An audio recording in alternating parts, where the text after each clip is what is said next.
Machiegni kendo nyakorom Gajwang' jopiny nowuok oko kar rombgi mar chopo nyasi mar sidho William Ruto kaka jatend piny Kenya mar abich. Simfros Okinda nochopo Kasarani kendo miyowa picha mar kaka ne nyasi chalo kanyakla kod mor mane jopiny mane ni ochopo kanyo nitiere godo. Nyasi mar sidho William Ruto kaka jatend piny Kenya mar abich noywayo dhano machalo mire kowuok e tunge piny mopogore. Kowuok e geche matien gidongo nyaka e geche othiwi. Koa kuom joma higi oniang' nyaka nyithindo mayom. Jotend pinje nyaka jotij lwedo. Alap ma Kasarani nopong' mober. Oganda rwako aslam. E kar sa 10 mar okinyi alap ma Kasarani mating'o oganda maromo 60,000 nosepong'. Mano miyo obila mag arita olor range duto mondo tam oganda mamoko kik donji. Thoth mar oganda nokelo mor kod midhiero. Jomoko nokawo donjo lap ma Kasarani kaka tho gi kuo. Tienda gi machama tuoni ema ne koro reso jomoko. Kata kamano obila bende nochung' motegno e tijgi.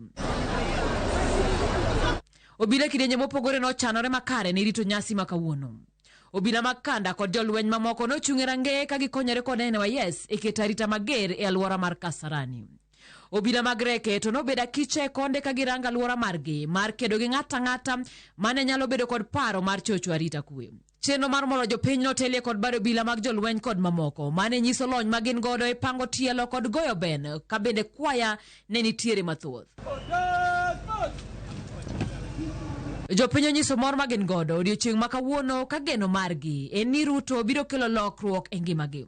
Amepewa mamlaka siku ya leo, anaenda kufanya kazi na Wakenya wote na anaenda kutumiza na kulinda katiba ya Kenya vile ameapishwa leo. Na nimeamua kumnyoa hii nywele yangu juu nilikuwa napenda Samuel Ruto sana na nimeomba Mungu sana na maombi yangu imerudi.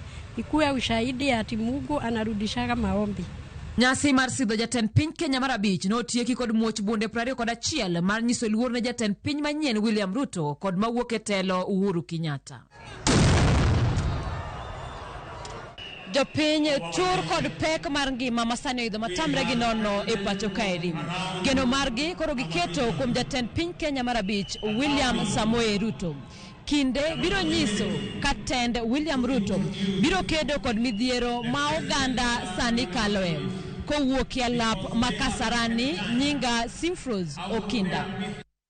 Wadhi nyaka gwenge ma Kaluo kama oganda ma Kaluo bende